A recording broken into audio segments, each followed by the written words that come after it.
Good morning, everyone. So today we are going to write while practicing a bar graph that is a very important and common one in IELTS task 1. So यहाँ पर हमने जो sample answer जो discuss करने वाले हैं वो है results of a survey about people's coffee and tea buying and drinking habits in 5 Australian cities. The cities are Sydney, Melbourne, Brisbane, Adelaide, and Hobart. And uh, this survey is conducted on the basis of three parameters. The parameters are people, percentage of people who bought fresh coffee in last 4 weeks, which has been shown by using this black strip or bar.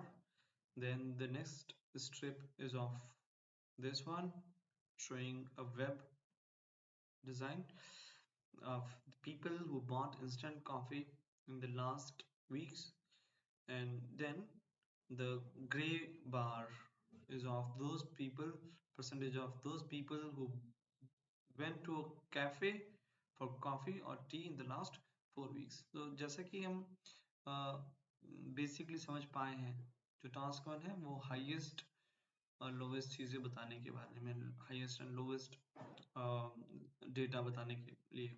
सो देखते हैं कि Sydney Melbourne जो है last 4 weeks में ज़्यादा proportion population जो है वो गई है. वही हम देखते हैं कि जो सेकंड कैटेगरी है of buying instant, proportion of people buying instant coffee was the highest in Melbourne, और वहीं people sorry buying instant coffee was highest in Brisbane, whereas people who went to a cafe for coffee or tea was highest in Melbourne. ये देखेंगे आप, सबसे toll जो इसका है.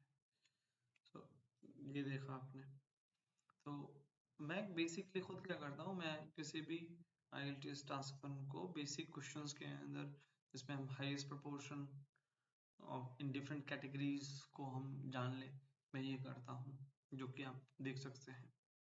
So in which city the highest proportion of people bought or used fresh coffee? वो कौन सा है आप देख सकते हैं, सिडनी है. तो ये क्वेश्चंस जो बेसिक क्वेश्चंस हैं, in which city the highest proportion of people bought instant coffee. So instant coffee सबसे ज़्यादा हम देख सकते हैं कि हॉबार्ट के अंदर लोगों ने प्रेफर की. वैसे ही लास्ट कैटेगरी जो है, in which city the highest proportion of people went to a cafe for coffee और टी. लास्ट कैटेगरी जो ग्रे वाली है आपके, तो हम देखेंगे मेलबर्न है वो सिटी.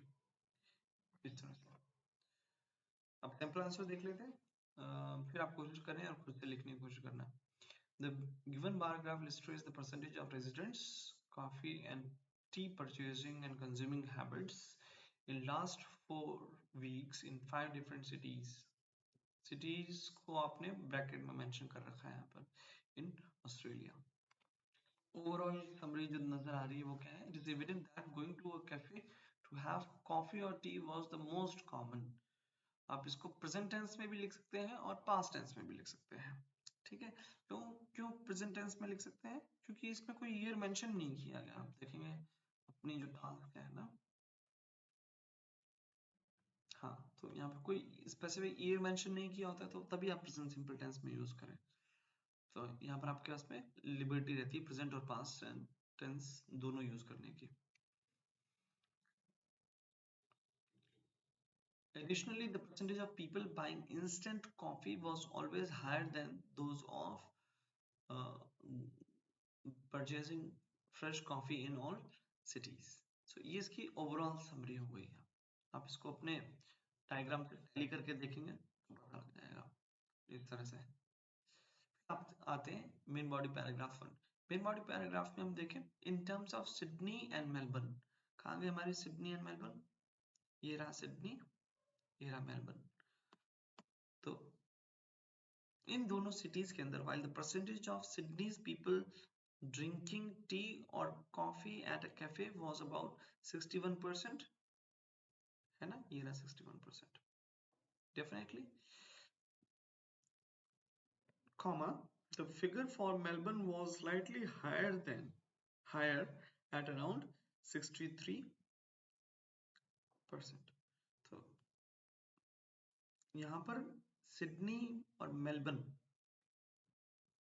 को कंपैरिजन किया इन्होंने, सिडनी और मेलबर्न की टी ड्रिंकिंग हैबिट को कैसे कंपेयर किया है, ये देखें। तो ये हायर देन, ये मतलब ये कौन सी डिग्री है एडजेक्टिव की, हाई, हायर, हाईएस्ट। तो हायर जहां पर आता है वो कंपैरेटिव डिग्री होती है। तो आपके सेंटेंस में ऐसे स्ट्रक्चर्स शामिल होने चाहिए और यही शो कर रहा है कि आप कंपैरिजन कर रहे हैं। और यहाँ पर आप ये भी देखें कि वाइल का यूज कैसे किया गया, कंपैरिजन जब करते हैं वाइल का यूज करते हैं, आप वेयर एज का यूज कर सकते हैं, on the one hand, on the other hand use कर सकते हैं।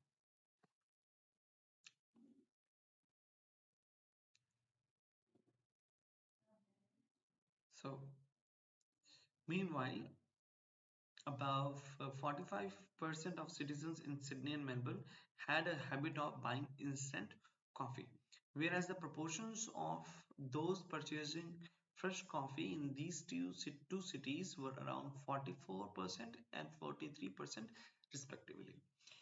इंफॉर्मेशन का देने का जो तरीका है ना वो यही है, आप चाहे किसी तरह से आप इस इंफॉर्मेशन को आगे पीछे ले जा रहे हैं कोई दिक्कत नहीं है, लेकिन जो बेसिकली आपने करना होता है वो हायर, हाईएस्ट, लोअर, लोवेस्ट, ये आपको स्ट्रक्चर्स होने चाहिए। तो कंपैरेटिव जो वर्ड्स हैं, वर्ड्स ऑफ वो का जो लिंकिंग वर्ड्स ऑफ कंपैरिजन वो क्या है, वाइल, मीनवाइल, ठीक है, वेयर एज, तो इनको इंक्लूड करना बहुत जरूरी है।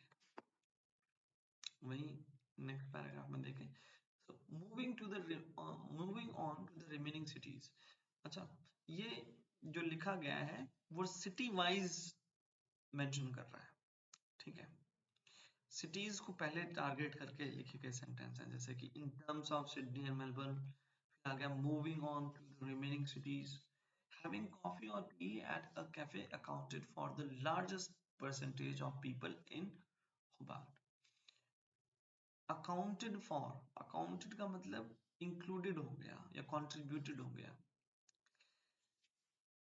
Followed by Brisbane and Adelaide.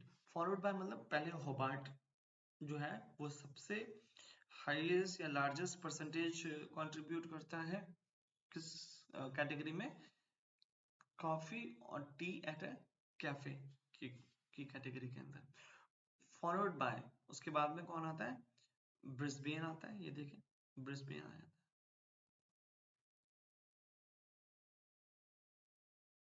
Brisbane आता है, फिर देखें